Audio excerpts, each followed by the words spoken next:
आई साहेब काय करते तू बाळा? घरा मागे येऊन काय करत बसला मी तिकडे थोडकती तुम्हाला. अगं दिदू बाळा तू सगळा हे केलाय कारभार. काय कारभार? सकाळनं गेली नाश्त्याला करायला, पनीर चिल्ला करायला गेली होती गॅसपाशी आणि मला सांगत आली गॅस गेला म्हणून सांगत आली. मला पण वाटलं गेला काय की गॅस, आता हिला कळतच असेल म्हणलं. तर गॅस गेला म्हणून लगेच साहेबांना फोन केला, भैयाला फोन केला. आता गॅस कट सगळीकडे माहिती तर काढली, पण गॅस तर काय भरून देत नाही म्हणली बरं का. सगळीकडे चौकशी करून मग नाईला जाणं भयानं साहेबानं हिथं सगळं ही डस्ट टाकून घेतला.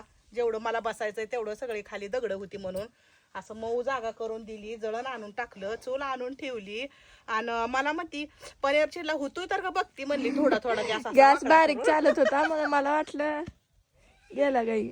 तर हिनं नाश्त्याचं 2 पनीर चिल्ला ती कितीला एक मला एक रोज करत असते, तर ती करायचं तेवढं झालं तरी पण गॅस चालूच.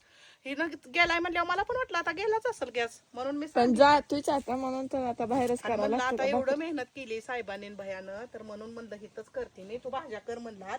तर तिथं बाळानं भाज्या केल्या, त्या आतमध्ये वांग्याची भाजी केली तिनं आणि मी अशा मस्तपैकी भाकरी करायला लागली चुलीवर. आणि ही थोड्या 2-3 चपात्या दिदू बाळापुरतं ही घेऊन आली सगळं साहित्य.